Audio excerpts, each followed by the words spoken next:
Welcome to Unit 3, Level 1 video notes, where we will perform single-step conversions using your conversion sheet as well. A unit conversion is when we change units, not the actual value.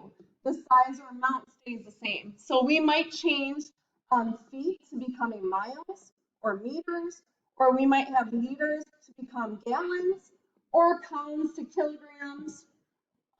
Time 365 days is 1 year, those kind of things.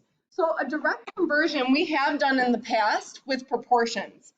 Now a direct conversion is a rate that contains a unit you are given, like feet here, and the unit you want to change it into, which is yards. If I look on my conversion sheet, I see that 1 yard is 3 feet. So I have a direct conversion because I have something that connects my feet with yards.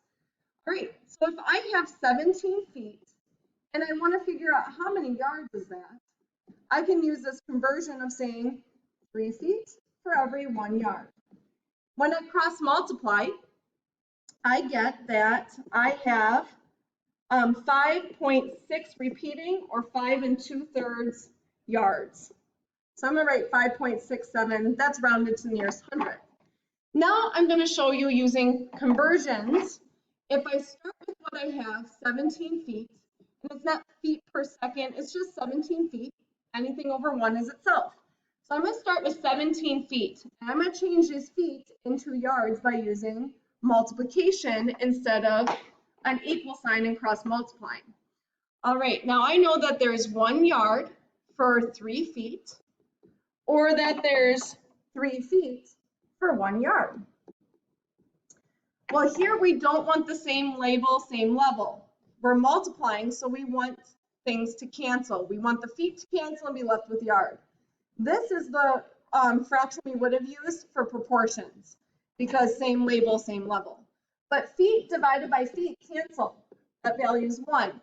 Right now, feet divided by yards, that's not going to cancel. Instead, we would use this conversion. 3 feet is still 1 yard, but we chose this one because feet divided by feet cancel out. If I multiply fractions straight across, not cross multiplying because it's not an equal sign, 17 times 1 on top is 17, 1 times 3 is 3, and the feet canceled, and I'm left with yards. Well, there's my 17 divided by 3, which is 5.67 repeating.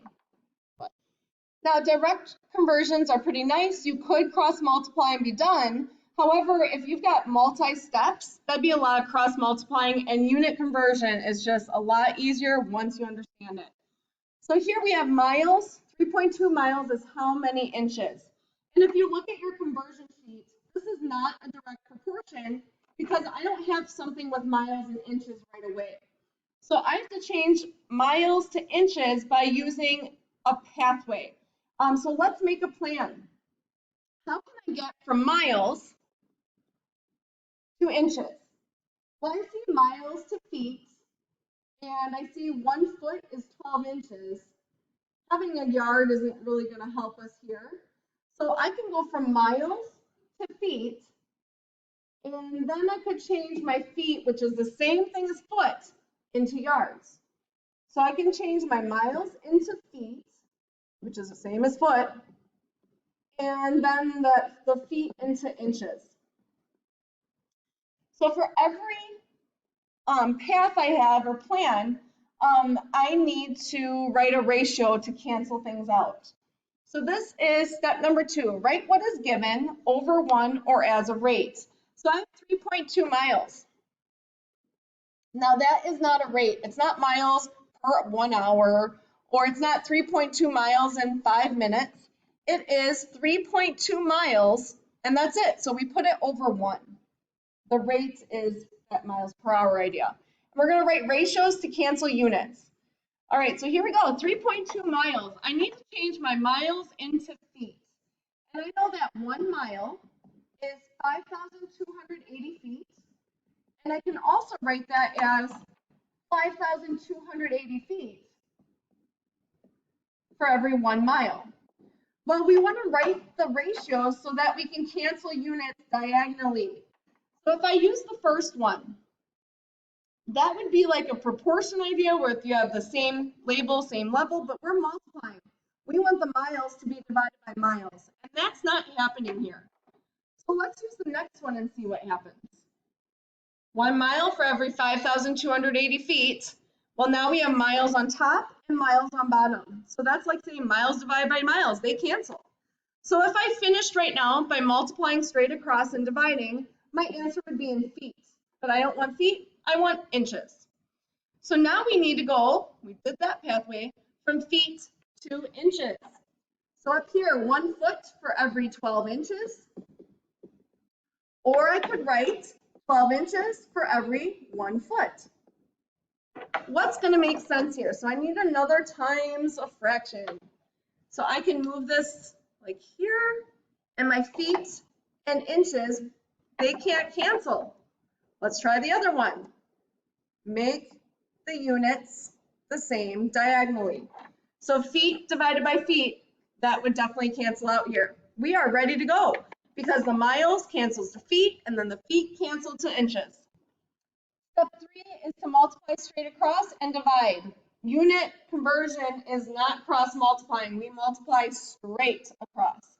So 3.2 times 5280 times 12, that's a huge number, 2,752. And on the bottom, I have 1 times 1 times 1. Well, that's just 1.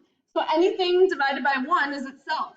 And notice our answer is in inches. So my final answer is 2,752 inches. That seems too big. Let's think about it. 3.2 miles, well, that's a long way. How many inches? Yep, that definitely seems accurate.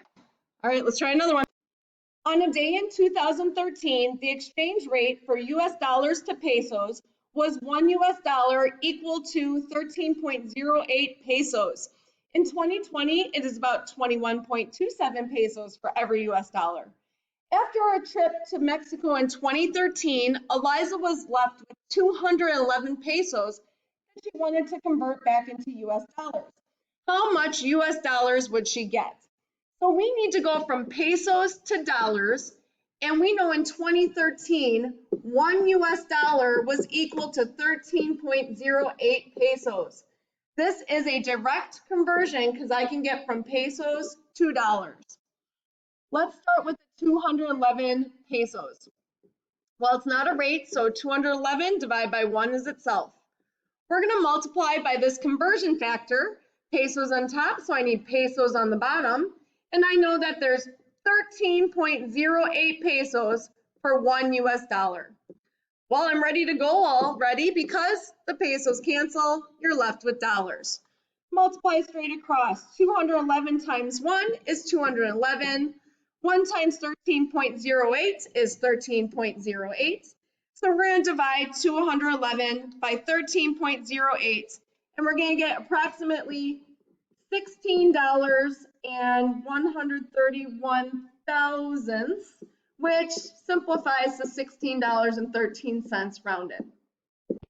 Because it was a direct conversion, I could have done 211 pesos is how many US dollars, where it's equal to 13.08 pesos for every dollar. I could have cross multiplied this, 211 times 1, 13.08 times x, and dividing by 13.08 gives us that same answer. But we wanted to practice conversions, so that's why I prefer for you to do it the first way so you get used to the practice. Here, Cade bought a 35-pound bag of dog food. How many kilograms to the nearest tenth of dog food is that? If you look on your conversion sheet, we need the one that says common conversion for weight because we need pounds to kilograms, and there it is. It's a direct conversion. So we could do a proportion, but we're going to practice unit conversions. So we start with 35-pound bag. And it's not a rate, it's just 35 pounds, so over 1.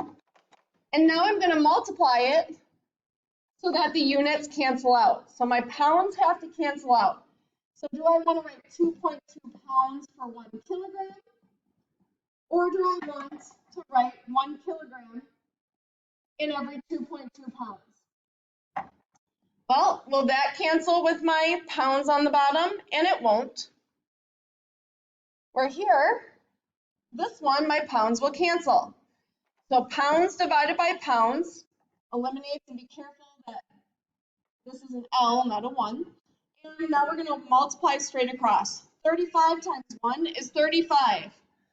Now on the bottom, 1 times 2.2 is 2.2. My pounds canceled, I'm left with kilograms, and 35 divided by 2.2 is 15.909. And we need to round to the nearest tenth. If I look to the right, I cannot shove that 9 up to a 10. So we have 15.9 kilograms is equal to 35 pounds. Same weight, different units. Our last example is where Howard made 10 gallons of coffee for a group meeting. That's a lot of coffee. How many cups of coffee did he make? So here we need a plan from going from gallons to cups. And this is where we can find that information. And I know I'm going to start with gallons, and I see cubic inches, but I don't see cubic inches anywhere else on that chart. So let's not look at that right now. How about a gallon to quarts? Well, then I have quarts to pints, and I could do pints to ounces, and then ounces to cups. But there is one little shortcut there. I see pints to cups. So I can go from gallons to quarts to pints. And then I see 1 pint is 2 cups, and then I can eventually get to cups. So I have lots of conversions I have to use here, and I'll help you with those as we go. All right, so we're going to start off with 10 gallons, 10 gallons of coffee. And that's just over 1 because it's not a rate. Now, I need my gallons to go to quarts. Well, I know that there's 1 gallon for 4 quarts, or 4 quarts for 1 gallon. And what I would suggest at this point is to write gallons on the bottom so that you see those have to cancel. So what's the number with the gallon? Well, it's 1. And 1 gallon is 4 quarts, so 4 quarts has to go on top. All right, so that takes us to quarts. Now we need to get pints. Well, let's look over here. 1 pint, or I'm sorry, quarts to pints. So 1 quart is 2 pints. So I need quarts on the top, so quarts on bottom. And I know that 1 quart is 2 pints.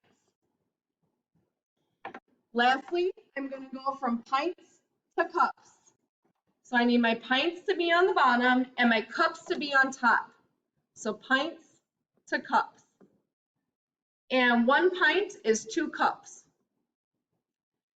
So this goes from gallons to quarts to pints, and eventually we're left with just cups. Now we multiply straight across. 10 times 4 times 2 times 2 is 160. On the bottom, we have 1 times 1 times 1 times 1. Well, that's just 1. So our final answer is 160 divided by 1, which is 160, and then cups is our units. So 10 gallons is really 160 cups. Keep practicing, use your conversion sheet, and ask questions. Good luck.